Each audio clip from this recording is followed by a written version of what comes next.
इसीलिए सत्ताओं पे बैठने वालों ने आपको वो इतिहास नहीं बताया कि अगर आप अपना इतिहास जाग जाते, आप उसको समझ जाते, तो वो सत्ता के ऊपर 19 साल और 16 साल कभी नहीं बैठ पाते। कि अगर हमने गलत आइकॉन को, गलत लोगों को सही समय पे अगर बता दिया होता, उनकी हैसियत बताती होती, तो आज हमारे बच्चे अकबर महान नहीं पढ़ते और महाराणा प्रताप महान पढ़ते। भारत का पहला शिक्षा मंत्री 99% लोग उसके बारे में नहीं जानते। और यह मैं नहीं कह रहा, उसने अपनी किताब में लिख के गया, हमने वो भी नहीं पढ़ी। भारत के पहले शिक्षा मंत्री जब पैदा हुए मक्का में, तो उनका बचपन का नाम था फिरोज बख्त। मैंने पहला ऐसा शख्स देखा कि बचपन से बुढ़ापे तक 4 नाम रखे उसने। जब वो जवान हुए तो उन्होंने अपना नाम मुइनुद्दीन रखा। जब राजनीति में आए तो अब्दुल कलाम रखा। लेकिन राजनीति में एक विशेष राजनीति करनी थी तो मौलाना अबुल कलाम आजाद हो गए। यह उनकी जाती शख्सियत की बात बता रहा हूं, लेकिन लार्जर पिक्चर क्या है, उन्होंने अपने जीते जी एक किताब लिखी है। उस किताब का नाम है India Wins Freedom. Oriental Publication ने यह छापी है। आप सबने वही किताब पढ़ी है, लेकिन उसमें एक चीज कही गई वो नहीं पढ़ी आपने। यह आदमी कितना बेईमान था, अपने जीते जी इसमें सच बोलने की हिम्मत नहीं थी, क्योंकि उसको अपना एजेंडा पूरा करना था, इसलिए सच नहीं बोला। यह मक्कार आदमी 1958 में वो अल्लाह मियां को प्यारे हो गए, लेकिन अपनी वसीयत के अंदर यह लिख के गया यह आदमी कि मेरे मरने के 35 साल बाद मैंने 30 पन्नों पे कुछ लिखा है, लेकिन मैं अपनी किताब में नहीं जोड़ सकता। मेरे मरने के बाद इन 30 पन्नों को मेरी किताब में जोड़ देना। ऐसा ईमानदार आदमी भारत का शिक्षा मंत्री था, जो अपने रहते हुए सच नहीं बोल पाया, अपने बारे में सच नहीं बोल पाया। उसने भारत की शिक्षा नीति में कौन सी सच्ची बात कही होगी, इससे बड़ा कोई झूठ हो सकता है। 1998 के अंदर सुप्रीम कोर्ट में केस चला, उनके वारिसों ने केस जीत लिया। ओरिएंटल पब्लिकेशन स्वाइन ने वो केस जीता और वो 30 पन्नों के साथ वो किताब दोबारा से छाप दी मार्केट में। हमारे समाज ने फिर भी नहीं पढ़ी। हम तो बहुत महान मानते थे, क्योंकि मौलाना आजाद ने जिना की बुराई की, कहा कि जिना तुम पाकिस्तान बना रहे हो, ये गलत कर रहे हो।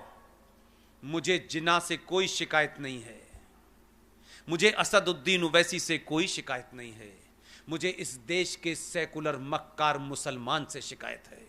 उसने यहां रह करके जिना से ज्यादा खतरनाक काम किया।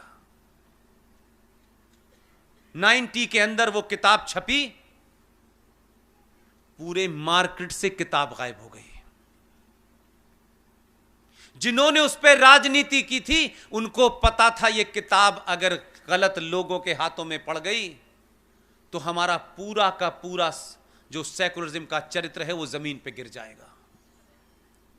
लेकिन मैंने भी सही जगह जन्म लिया है। उस किताब की एक कॉपी मेरे पास भी है। तुमने किताब भले ही इस मार्केट से गायब कर दी हो, 3 साल में मैंने उसको इतना बताया है कि लोगों को पता चल गया ये देश का पहला फ्रॉड शिक्षा मंत्री क्या था। उस 30 पन्नों का जिस्ट इतना ही है कि उसने कहा यह बात मैं कह नहीं सकता, बताना नहीं चाहता, क्योंकि उसका एजेंडा भारत के अंदर सेकुलरिज्म की आड़ में इस देश में आज जो शाहीन बाग बन रहे हैं वो उसकी वजह से बन रहे हैं। 30 पन्नों में उसने कहा Jinnah was right, Nehru was wrong. Nehru चाहते थे कि पाकिस्तान बने, जिन्ना नहीं चाहते थे। यह बात अगर अपने सामने कह देता तो शिक्षा मंत्री नहीं बन पाता। तो भारत की आने वाली जनरेशनों को जिस तरीके से आज वो एक रास्ते से उतर गई हैं जिसकी वजह से स्वामी जी से लेके हजारों लोगों को, हम लोगों को रात में जग जग के सही बात बतानी पड़ रही है। वो नहीं पड़ती अगर ये बात ना होती तो। ये वो खतरनाक लोग थे जो भारत में रहते हुए ये कहते थे सब कुछ मिल जाएगा, क्यों जा रहे हो, तुम्हारी जितनी हसरतें हैं, जितनी ख्वाहिशें हैं, यहां रह के पूरी हो जाएंगी। पाकिस्तान बड़े सोच के बना था जो यहां रह गए थे। 1946 में पाकिस्तान बनने के लिए मुस्लिम लीग ने वोट मांगा। 475 सीटों में से मुस्लिम लीग को इस देश के मुसलमानों ने 425 सीटें दी। सारे देश का मुसलमान पाकिस्तान चाहता था, लेकिन कितने समझदार लोग थे, पाकिस्तान बनने के बाद यहां से गए नहीं। आपके बॉर्डर पे एक इस्लामिक मुल्क बनवा करके, एक आर्मी लगवाने के बाद, एक ईस्टर्न बॉर्डर पे आपके एक पाकिस्तान इस्लाम बनाने के बाद यहां से नहीं गए। इसीलिए अलीगढ़ यूनिवर्सिटी में जब मेरे बड़े भाई हुआ करते थे, मैं स्कूल में छोटा होता था तो एक नारा लगता था, वो मैं कभी समझ नहीं पाता था कि इस नारे का मतलब क्या है, क्योंकि मेरी जिंदगी सुबह से लेकर शाम तक कुरान, इस्लाम, नमाज, हरिया और शरीफ में से गुजरती थी। उस वक्त ये नारा बड़ी आसानी से लगता था बीच बीच में कि लड़के लिया है पाकिस्तान, हंस हंस के लेंगे हिंदुस्तान। आज 70 सालों के बाद इस देश को पता चल रहा है कि जो यहां हैं वो इसी संविधान का हिस्सा बनके, इसी डेमोक्रेसी का इस्तेमाल करके उन्होंने एक आदर्श सत्ता इस देश में स्थापित कर ली थी। आज जो लोग धरने पे बैठे हुए हैं उनका सबसे बड़ा संकट है 1000 या नहीं राजा दाहिर सेन के बाद। अगर आपने सही इतिहास भी पढ़ा होता और स्कूलों और कॉलेजों में भी नहीं पढ़ाया गया होता, तब भी आप उन किताबों को पढ़ लेते जो मार्केट में मौजूद हैं, तो यह दिन देखना नहीं पड़ता आपको। आज सत्ताएं आती तो इस देश को विश्व गुरु बनाने वाले रास्ते पे ले जाती। आज जो सत्ताएं आ रही हैं, पुराने कुकर्मों को वो साफ करते करते 5 साल बीत जाते हैं और भारतीय राजनीति में हर 5 साल के बाद वोट लेने जाना पड़ता है और वोट का डेमोग्राफी का बदलाव तेजी से हो रहा है। यही कारण है कि राजा दाहिर सेन की कहानी आपने इसलिए नहीं पढ़ी कि सिंध आपके जनगण मन के अंदर तो आता है, लेकिन सिंध का आखिरी राजा, वो हिंदू राजा जिसका नाम राजा दाहिर सेन था, उसका इतिहास पढ़ा होता तो आप खड़े होकर के ये छोटे भाई का पजामा, बड़े भाई का कुर्ता पहने हुए इधर से उधर घूम रहे हैं। ऐसा लगता है सारा ज्ञान इन्हीं को है। इनका कॉलर पकड़ के पूछते, बेशरम मक्कारों, जरा ये तो बताओ, तुम हमें काफिर कह रहे हो? हम काफिर हैं। कुरान शरीफ में 30 आयतों में 34 बार काफिर का जिक्र आया है। हमें काफिर बता के तुम मार रहे हो? जरा शर्म करो, अपने गरेबान में झांको जरा। तुम्हें अपनी औकात का पता नहीं है। तुम बहुत बौने लोग हो। छुपाने से, किताबें छुपाने से इतिहास नहीं बदलेगा। राजा दाहिर सेन सिंध का एकमात्र वो राजा था जिसने प्रॉफिट मोहम्मद,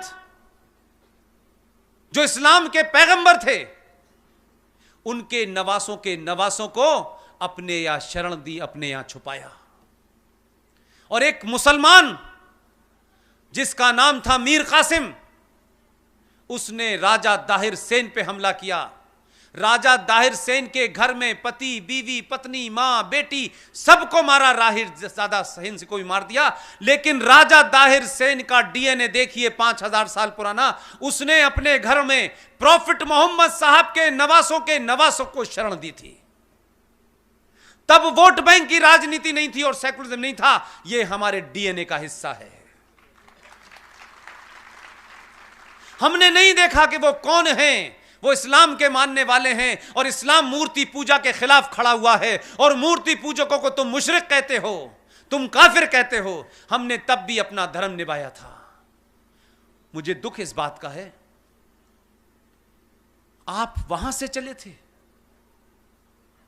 1000 साल में चंद राजाओं के डर के सामने, उनकी तलवार के सामने आपने शलवार पहन ली। आपने जजिया से बचने के लिए आपने धर्म छोड़ के मजहब इख्तियार कर लिया।